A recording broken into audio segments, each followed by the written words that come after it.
I had gone on a mission trip to Moldova when we visited an orphanage. I had just finished college, and I just remember coming back to the States being like, I saw something I can't unsee. And I in my heart, I don't know what to do.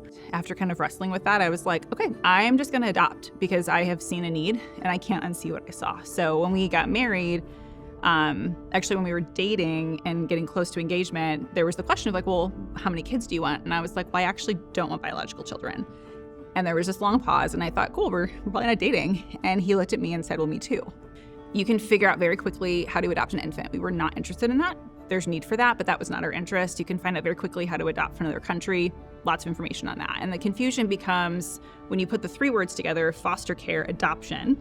When we finally found an agency that would license us to adopt through the foster care system, what we were told was going to be 4 months ended up largely delayed. It took a total of 18 months. And in that 18 months of waiting, we learned that we were seeing something that many people we knew didn't. And so I started blogging. And then once we did finalize our adoption, people started reaching out because they'd read the blog and they thought, I don't know anyone that's ever adopted through foster care. I know people that have fostered, but like, how do you do this? And so through that, we found ourselves having couples and singles over in our living room, training for like 2 hours after our kids went to bed. And it was a lot of information, but every single time the family went and did it. I got to see all of the stuff behind the scenes, like all of the fear and the doubt and the anxiety and all of that goes into that. But I've also watched her just persevere. After her personal experience, she wanted to help other people.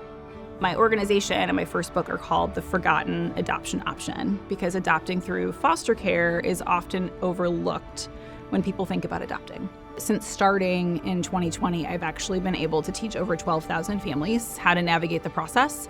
I've had several families since then. It takes about 1.5 years, so I've had several families finalize their adoptions. As you can imagine, the majority of them adopt siblings, which is absolutely beautiful. There's companies that have adoption benefits now. There's companies that have grants now, and it's because that she's brought a lot of that awareness to the workplaces, to universities, to schools. I've also created books for classroom use. So I have a children's book that was piloted here in St. Louis County.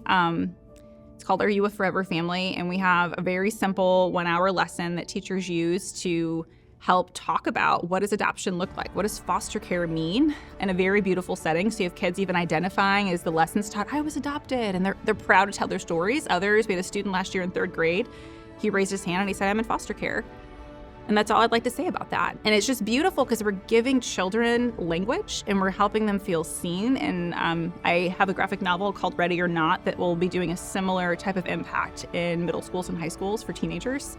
She genuinely cares about these kids. Like, she wants these kids to have forever families, and she's made the foster care adoption process like more approachable. I could not imagine being an adult and not having a parent to call on or not having a sibling who's there to bounce things off of. You're really all alone when you age out of the system. And so to me, that's why it's really important that we think about children not just growing up in a family, but they're growing up and they're growing old in a family.